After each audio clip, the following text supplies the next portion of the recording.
First அவர் முதல்ல வந்து ஒரு PK சரஸ்வதி ஒரு ஆக்டர்ஸ் இருந்தாங்க இந்த காலத்து. அதை வச்சு தமிழ் நாடகங்கள் போட்டார். ராஜாத்தி, குரத்தி, அப்புறம் இன்ப நாள், உலகம் சிரிக்கிறதுன்னு போட்டார். அதனால அவ்வளோ ஈடுபடலை. லங்கேஸ்வரன் அதான் திருப்பூர் அவருக்கு. சரி சரி. லங்கேஸ்வரன் கதையை கொஞ்சம் மாறி இருக்கும். நீங்க பாத்தீங்கன்னா ராமாயணம் கிடையாது. ராமாயணத்தை வந்து ராமனுடைய பொண்ணா வந்து காமிப்பாங்க. இதுவா இருக்கும், கதையே மாத்தி இருக்காங்க. ஆனந்த ராமாயணம் இருக்காங்க, அதை வச்சு பேஸ் பண்ணி எடுத்தது. சரி சரி. அதை வந்து ஒரு ராவணன் வந்து ஒரு அப்ப எப்படி அப்பாவா இருக்கு அதை காமிப்பாங்க. சரி சரி சரி. ஆதிக்கம், யசோலட்சுமி, சீரகன் படம் பாட்டு, அந்த பாட்டு எல்லாம் அதெல்லாம் வந்து சினிமாட்டிக் நாடகம் தான். அதாவது பகவதி தான், பகவதி தான் நாடகத்துல. அதாவது அந்த அதிக எல்லாரும் பார்த்துருக்கேங்க.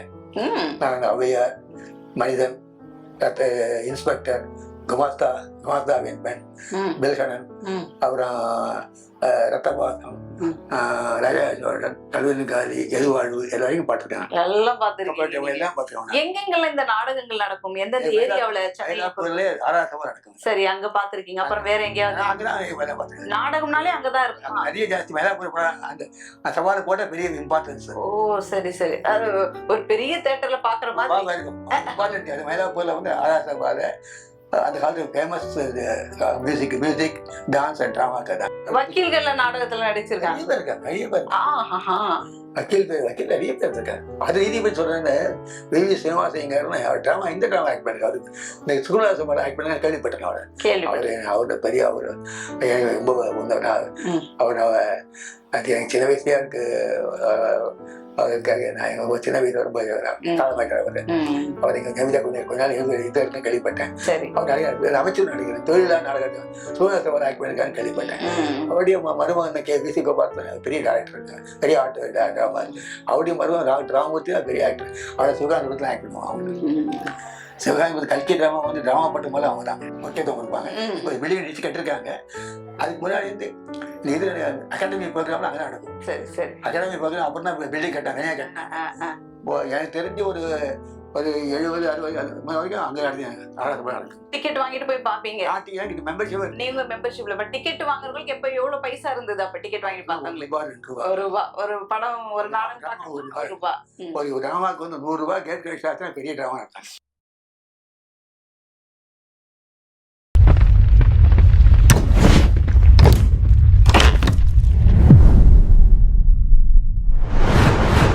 அவரு நாடக கம்பெனி வச்சிருந்தாரு.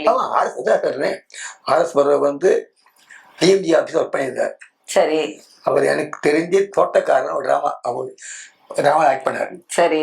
அந்த டிராமா ஆக்ட் பண்ணதால தான் சினிமாவுக்கு வந்தார். அவர் முதல்ல ராஜாம்பாள்னு பேர். அவர் பேர் லட்சுமி நாராயணன் நினைக்கிறேன்.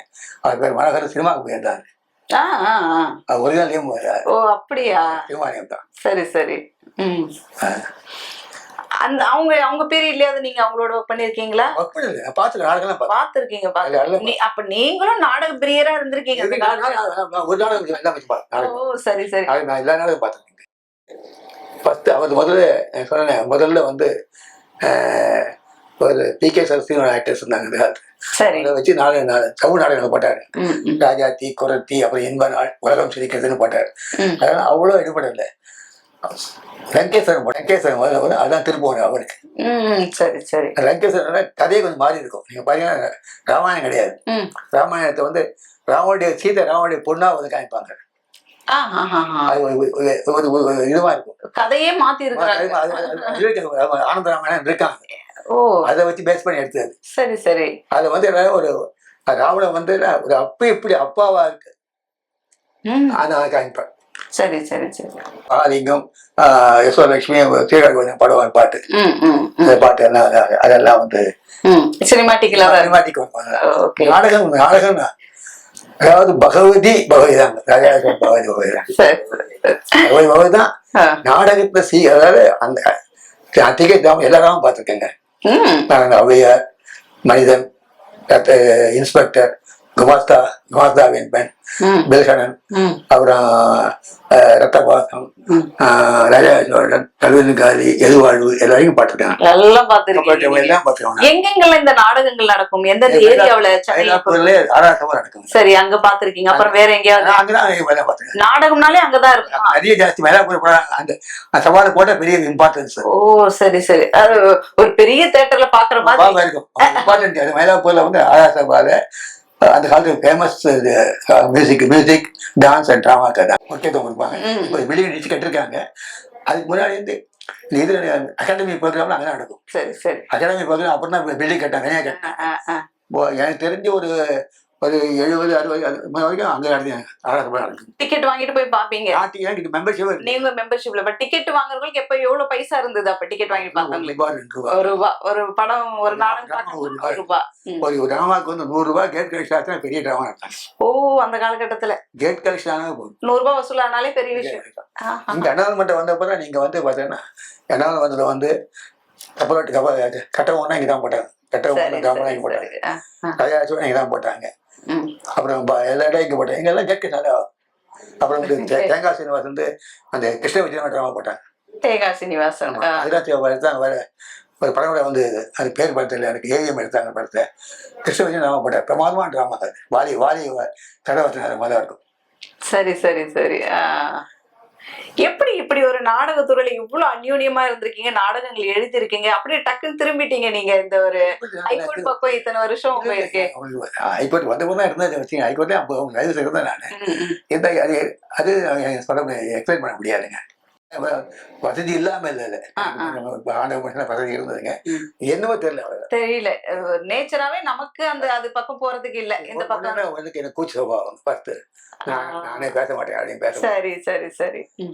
கூப்பிட்டா தான் பேசுவாங்க. பேசினா பழகிட்டா விட மாட்டேன். வழியை போய் கொஞ்சம் பண்ணிக்குவோம். இப்படியெல்லாம் நாடகத்தை நீங்க பார்த்து வளர்ந்தவங்க இன்னைக்கு சினிமா துறையில ஒரு மாற்றத்தை கொடுக்கணும் அப்படின்னா எப்பேற்பட்ட மாற்றங்கள் இருந்தா நல்லா இருக்கும் அப்படின்னு மாதிரி நீங்க உங்களோட அபிப்பிராயம் உங்க வயசுக்கு? இப்போ நான் வந்து ஒரு 40 வருஷம் சினிமா பார்த்து விட்டுட்டேன். எனக்கு வந்து ஏன் சொன்ன காரணம் என்னன்னா நான் வந்து சினிமா நல்ல மீடியம் தான். சரி. அது மீடியம் கிவ் குட் நல்லதுதான் கொடுக்கணும். நம்ம என்ன பண்ண நம்ம கெட்டதை ஹைலைட் பண்றோம். ஆனா நல்லது கெட்ட அப்கோர்ஸ் சொல்றாங்க கெட்டது கடைசியில கெட்டு போகும் பனிஷ் பண்ணிட்டு சொல்றாங்க. பட் அதை பார்க்கும்போது ஜனங்கள் இருக்க மாட்டாங்க.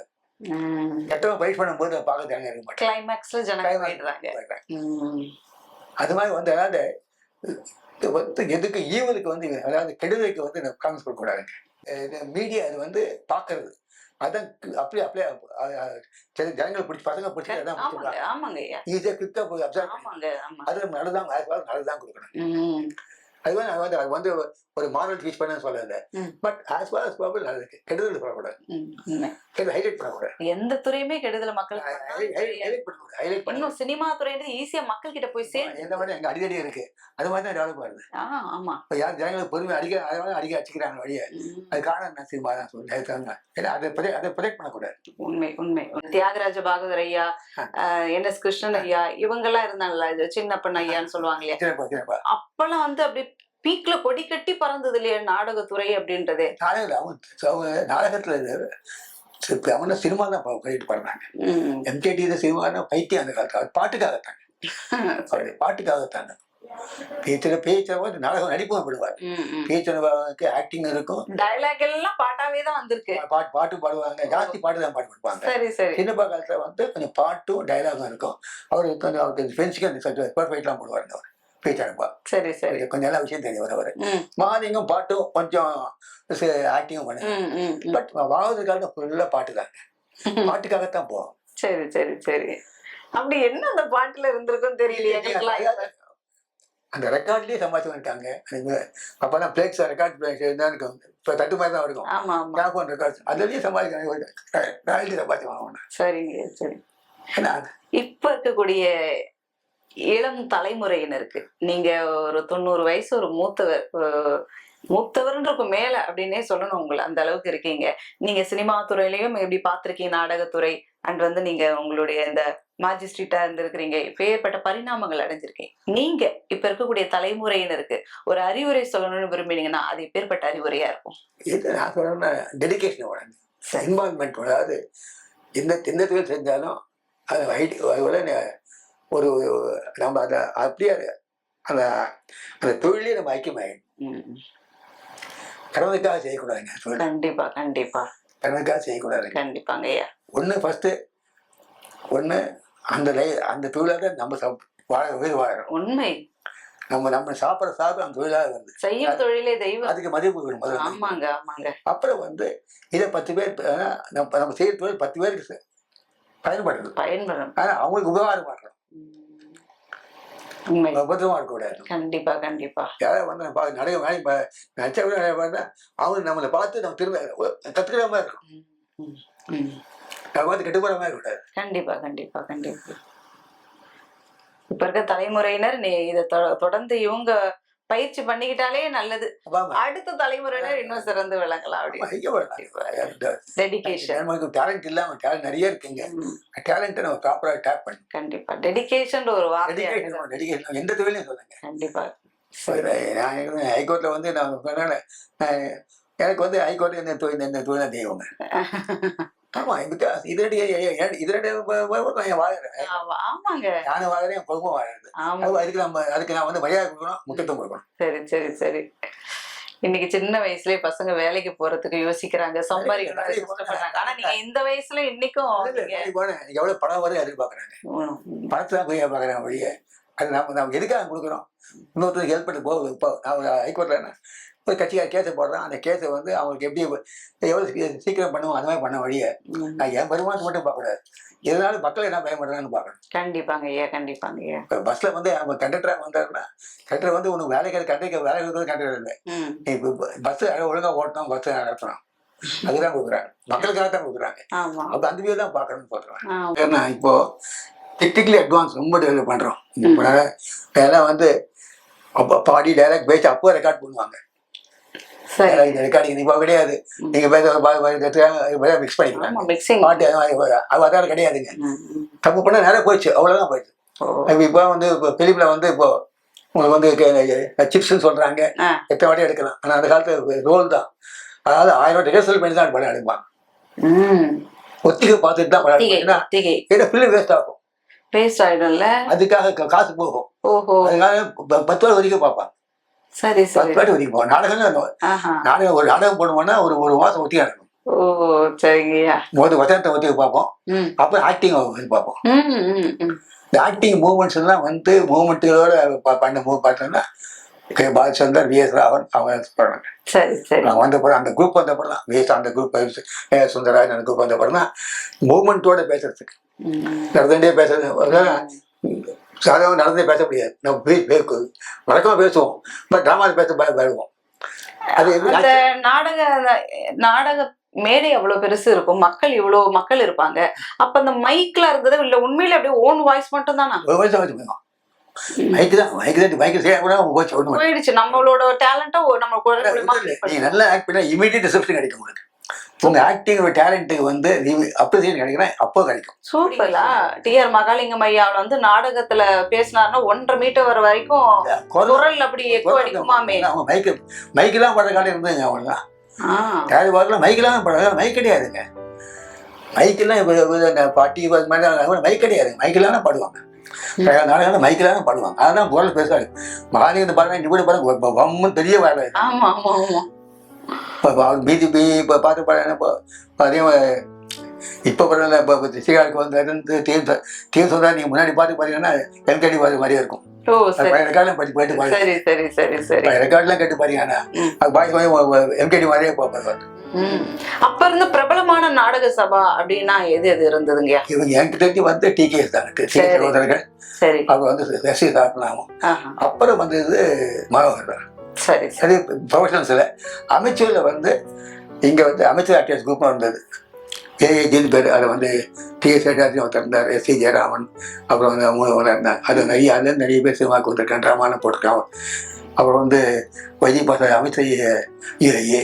சரி. அப்புறம் பாலச்சந்தர் கலாக்கேத்த அப்புறம் அமைச்சிருந்தாங்க. 60க்கு மேலே அப்புறம் 60க்கு மேலே 60 ஆரம்பிச்சிருங்க. அது டிப்டிக்கல் ஃபைனான்ஸ் வந்தாங்க. ட்ரிப்ளிகேன் ஃபைனான்ஸ் கிளப்னு இருந்தது. அதில் வந்து அவங்க எல்லாம் முக்கால்வாசி ஆம்பளை தான் போன வருஷம் போடுவாங்க. ரொம்ப அழகாக இருப்பாங்க. நீ பார்த்தீங்கன்னா தேவன் ஒருத்தர் இருந்தார், கதாசிரியர் ஒருத்தர் இருந்தார். அந்த இடத்துல பழைய தொடர்கதான் நீ பார்த்துக்கலாம். அதுவாக நேரத்தில் எழுத முடியாதுங்க. அது வந்து துப்பரியன் சாம்பு, அவர் ஜஸ்டிஸ் ஜெகநாதன் எல்லாம் ஐயா அவர் அவங்க தான் போடுவாங்க. ட்ரிப்ளிகேன் ஃபைனான்ஸ் தான் போடுவாங்க. அப்புறம் திரும்ப அமைச்சு வச்சுட்டேன். வைத்திய பார்த்தாய் முத நாடகத்துல சண்டை காட்சின்னு போட்டது யாரு? வராதுங்க. சண்டையே இல்லாம ஒரு நாடகம். இப்ப சினிமா பார்த்தா தொட்டதுக்கெல்லாம் சண்டை தான் நடந்துட்டு இருக்கு. ஃபைட்டிங் வராதுங்க. கிடையாதுங்க. ஆக்டிங் தாங்க. ஆக்டிங் தாங்க. ரேங்கப்பா ஆக்டிங் தாங்க. சரிங்கய்யா. சரி, அழ வைப்பாங்க, சிரிக்க வைப்பாங்க. இந்த மாதிரி வீரத்தை காமிப்பாங்க, டைலாக்லயே காமிப்பாங்க, நடக்கிறதே காமிப்பாங்க. அதுதான் வீரம் வந்து நம்ம பேச்சுலயும் நடைமுறையிலேயே இருக்கணும். ராஜராஜேஸ்வரன் வந்த போது அந்த இதுல அவர் நடந்து வந்து பார்த்து ராஜா அந்த மாதிரி தான் சொல்லுவாங்க. பகவதி நல்லா இருக்குமே அதெல்லாம் பாக்குறதுக்கு. கொடுத்து வச்சிருக்கேன். கொடுத்து வச்சவங்க நீங்க டி.கே. சகோதரன், எஸ்.சி. சாரணம், பாலச்சந்திர, அவங்க நாடகம் எல்லாரும் வைத்திய பார்த்தாடி, டி.கே. சைடாதி பார்த்து வச்சிருக்கேன். நாடக நடிகர்களுக்கு கிடைக்கிற பெரிய ஒரு கிஃப்ட் கைத்தட்டல். கைத்தட்டல் இமீடியட் கைத்தட்டல்.